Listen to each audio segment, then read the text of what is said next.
नमस्कार, आपण पाहत आहात बहुजन हिताय न्यूज, जनसामान्यांचा बुलंद आवाज।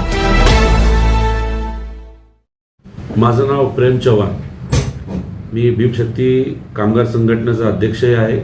भीमशक्तीमध्ये मराठवाडा युवा अध्यक्षही आहे। मी सध्या प्रभाग 24 मुकुंदवाडी, संघर्षनगर, अंबिकानगर या प्रभागमधून मी सध्या निवडणूक लढवू इच्छितो। सध्या इच्छुक आहे तिथं। प्रभाग क्रमांक 24 मधील खूप नागरिकांच्या समस्या आहेत आणि खूप काही काम बाकी आहे। काय काय तुमच्याकडे मॅनिफेस्टो आहे? आपल्याला माहीत असेल 2015 नंतर 2020 पर्यंत आपल्या महानगरपालिकाच्या त्या 15 नंतर निवडणुकी झाल्या नाही, कारण की कोरोनाचा प्रभाव होता। महामारीमुळं काही निवडणूक लांबल्या गेल्या। त्यानंतर आपल्या ओबीसी आरक्षणाचा मुद्दा होता। यामुळे गेली 5 वर्ष वार्डामध्ये नगरसेवक नसल्या कारणाने त्या ठिकाणी समस्या जास्त वाढल्या। प्रशासन आणि नागरिकांमधला जो महत्त्वाचा दुवा असतो तो नगरसेवक असतो। त्या ठिकाणी ते नसल्या कारणाने त्या ठिकाणी नाल्याची साफसफाई असो, पाण्याची जी समस्या असो, या दिवसेंदिवस वाढत गेलात। माझ्याच प्रभागामध्ये आपल्याला माहीत असेल एस टी कॉलनीपासून तर सिडकोपासून अंबिकानगर, संतोषी माता नगर, जो एअरपोर्ट भीतीपर्यंत जो महत्त्वाचा नाला जातो, त्या नाल्याच्या एवढ्या समस्या वाढलेल्या आहे। गेली 10 वर्षापासून तो नाला महानगरपालिकेने कधीच साफसफाई केली नाही। मागे आम्ही वारंवार निवेदन देऊन इथल्या वार्ड अभियंत्याला सांगून साफसफाई करायला लावली, पण त्यांनी वरच्यावरती साफसफाई केली। प्रॉपर साफसफाई न केल्यामुळे त्या ठिकाणी म्हणजे घाणीचं साम्राज्य तयार झालं।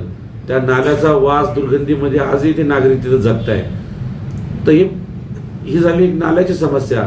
असेच वार्डामध्ये एक 10-10 दिवसाला पाणी येते, ती एक आमच्या इथे वार्डामध्ये महत्त्वाची समस्या आहे।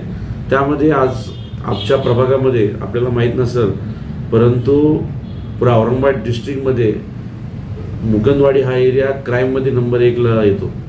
कारण की तुम्ही बघा, आज आपल्या वार्डामध्ये खूप म्हणजे मर्डर असो, काही महिलांची छेडखानी असो, असे भरपूर काही केसेस झालेले।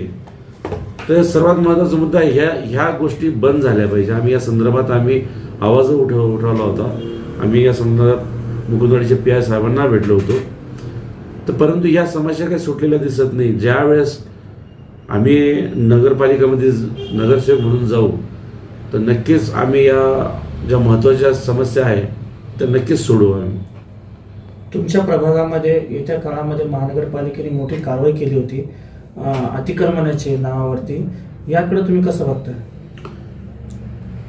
मुकुंदवाडीचा जो गेट होता, जो विद्यापीठ गेटच्या कमानीसारखा गेट होता, महानगरपालिकेने स्वतः एक हुकुमशाहीसारखं ते काम केल्याचे एक साधं उदाहरण आहे। कोणाला न सांगता, नोटीस न देता डायरेक्ट त्यांनी ती कमानची पाडली व त्या पाडल्या। त्यासोबतच सर्व तिथले जे रोजगार म्हणजे ज्यांची दुकानं होती तेही पाडले। तर नगरपालिकेने ते करायला पाहिजे नव्हतं। त्याच्यामध्ये भरपूर आमच्या दलित समाजाच्या म्हणा, बहुजन समाजाच्या भावना दुखावल्या गेल्या, तर आमचं भावना होत्या त्याच्यामध्ये, ते दुखावल्या गेलं। तर ह्या गोष्टी व्हायला नव्हत्या पाहिजे। परंतु आम्ही त्यावेळेस स्वतः कमिशनर साहेबाला भेटून आम्ही निवेदन दिले की तुम्ही ज्या पद्धतीने हे पाडलेलं आहे, त्वरित आपण त्या पद्धतीने लवकर त्याच्यापेक्षाही चांगले भव्य दिव्य तुम्ही कमान तिथं उभा राहा व ज्या ज्या लोकांचे तुम्ही घरं दुकाने पाडली त्यांना त्याचा योग्य मोबदला द्या। त्यासाठी आम्ही वर कमिशनर साहेबांसोबत फाईटसुद्धा केली। पण नक्कीच नगरसेवक कधी आम्ही झालो तर त्या गोष्टीला आम्ही प्रथम प्राधान्य देऊन आम्ही ते सभागृहामध्ये ते विषय मांडून त्याच्यावर निवारण करू। तुमच्या प्रभागामध्ये बेरोजगारी खूप वाढत आहे, शेजारीच कंपन्या आहेत। तुम्ही जर महानगरपालिकेत गेला तर बेरोजगारांसाठी काय आपल्याला सांगायला आनंद वाटेल की मी आजपर्यंत भरपूर मी जरी नगरसेवक नसलो तर एक सामाजिक कार्यकर्ता आहे। आम्ही त्या गोष्टीमुळे आम्ही इथल्या आसपासच्या कंपन्या, बाहेरच्या ज्या काही आउटलेट्स देतात, तर भरपूर महिलांना, मुलांना मी जॉबला लावण्याचा प्रयत्न केलेला आहे। परंतु एक पब्लिक स्पीकरला एक अधिकार असतो प्रशासनाला बोलण्याचा। तर नक्कीच नगरसेवक झालो तर माझ्या वार्डातील जे मुलं जे आज रोजगारासाठी फिरताय त्यांना मी प्राथमिक प्राधान्य देऊन त्यांना जॉबला लावण्याचा प्रयत्न करीन. माझ्या वार्डामध्ये तुमच्या माहिती असतो कमसे कम ह्या रोजगार नसल्या कारणाने कितीतरी मुलांच्या आत्महत्या झालेल्या आहेत. म्हणजे रोजगार नसल्या कारणाने, आर्थिक अडचणी कारणाने, तर त्या सर्वात जास्त आत्महत्या कोणत्या प्रभागामध्ये झाल्या असेल तर ते माझ्या प्रभागामध्ये झालेल्या आहे. नक्कीच या प्रश्नाकडं जेव्हा नगरसेवक होईल तर त्यावेळेस मी विषय सभागृहामध्ये मांडून त्यासाठी काय उपाययोजना करता येईल, काही आपल्याला त्याच्या संदर्भात काही कॅम्प लावता येईल का, लेबर ऑफिसला संबंधित बोलून, किंवा नगरपालिकेच्या जागा भरल्या जातात स्थानिकला प्राधान्य देऊन त्या जागा भरता येईल का, याचा नक्कीच आम्ही विचार करू. तुमच्या प्रभागामध्ये काही रस्त्याचे आणि स्ट्रीट लाईटचे पण प्रश्न आहेत सध्या, जसे सुरुवातीला डॉक्टर कल्याण काळे साहेब यांनी त्यांच्या निधीतून रोड केला होता, त्यानंतर त्या ठिकाणी रोड झालेलाच नाही आहे. आणि तो रोड आता जसं गड्डे पडत चालले, म्हणजे गड्डे पडत चालले, परंतु तेव्हा आता नगरपालिकामध्ये हे नसल्यामुळं, नगरसेवक नसल्यामुळं त्या ठिकाणी ते रोडाची कामं झालेली नाही.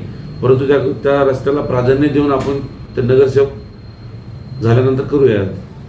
आपल्याकडं जसं उद्यानं म्हणा किंवा खेळाची मैदानं म्हणा विकसित करण्यावर आपल्याकडे काय प्लॅन आहे सर? मी तुमच्या माहितीच तर आत्ता 15 दिवसापूर्वी स्वतः आम्ही कमिशनर साहेबाला भेटून आपल्या या प्रभागामध्ये भरपूर अशी काही मैदाने की ज्याच्यावर अतिक्रमण झालेलं आहे, त्याच्यावर काही ना काही गोष्टी अतिक्रमण करून ठेवलेलं आहे. आम्ही स्वतः कमिशनर साहेबाला, नगरपालिकाचाच एक उपक्रम आहे की आम्हाला खेळू द्या, आणि ते राबवताना ते स्वतः दुर्लक्ष करते. आम्ही त्यांना ती जाणीव करून दिली आणि त्वरित त्या जागा मोकळ्या करून द्यासाठी आम्ही त्यांना निवेदन सुद्धा दिलेलं आहे. परंतु खरंच नगरसेवक झाल्यानंतर या गोष्टीला प्राथमिक प्राधान्य या कारणासाठी द्यावं लागेल की मुलांना खेळता यावं, त्यांचं आरोग्य नीट राहावं, ही तर गोष्ट आहेच. परंतु वयोवृद्ध लोकांना एक बसण्याची जागा मिळते, त्यांच्यासोबतचा जो गटवर्ग असतो ते बसल्याने त्यांना त्यांचं जीवनमान वाढण्याचा प्रयत्न होतो.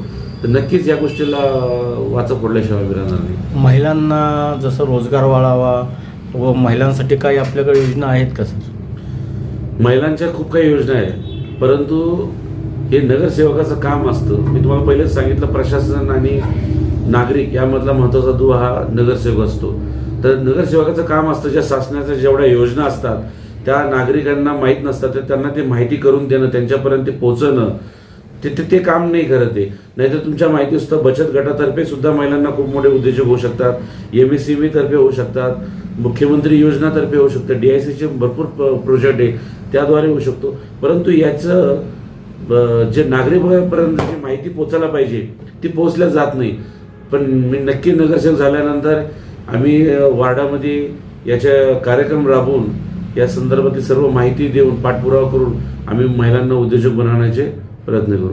नागरिकांच्या आरोग्यासाठी जसं काही आरोग्य केंद्र वगैरे असं काही करण्याची आपली आहे का इच्छा?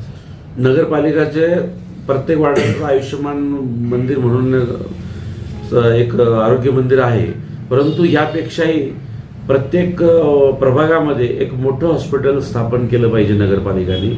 यासाठी विशेष सभागृहामध्ये एक मागणी मांडून ते पास करून घ्या असं करावं अशी माझी विनंती राहील सभागृहामध्ये. कारण की ज्या वेळेस प्रभागाची लोकसंख्या आज बघा तुम्ही 34 ते 45 हजारपर्यंत लोकसंख्येचा आज प्रभाग झालेला आहे. मग एवढ्या लोकसंख्येमध्ये असे छोटे आयुष्य मंदिर हँडल होणार नाही.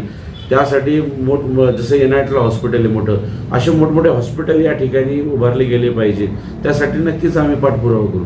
सर, लोकांनी जर तुम्हाला नगरसेवक म्हणून निवडून दिलं तर त्यानंतर सर लोकांसाठी आपण असं काही कार्यालय भेट देण्यासाठी असं काही आहे का पुढं, जसं नागरिकांच्या समस्या हे करण्यासाठी तुमच्याकडं? माझं ऑफिस आहे एक कासलेवाल अपार्टमेंटमध्ये.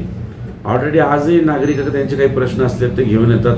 मी माझ्या संघटनेच्या मार्फत एक सामाजिक कार्यकर्ता म्हणून मी सोडत असतो.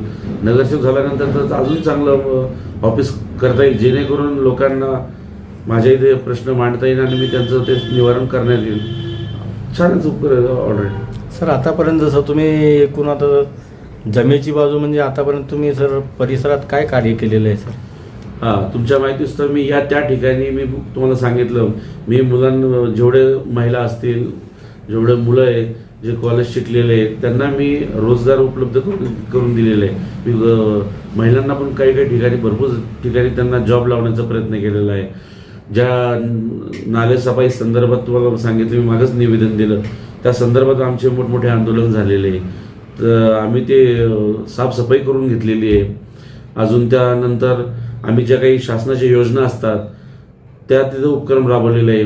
सर्वात महत्त्वाचा विषय म्हणजे बांधकाम कामगारांना जे काही योजना मिळतात किंवा कंपनी कामगारांना ज्या योजना मिळतात त्या स्वतः आम्ही वार्डात आणून त्या राबवलेल्या आहे. मग ते जसं भांडे वाटप असो, ते पेटी वाटप असो, त्यांच्या आरोग्याविषयी ब्लड टेस्ट करणं असो, त्यांच्यात काही आजार निघाला तर त्यामार्फत त्यांचे हॉस्पिटलमार्फत त्यांचं ते ऑपरेशन करून घेणं, ह्या भरपूर ज्या गोष्टी आहे मी माझ्या मार्फत केलेल्या आहेत.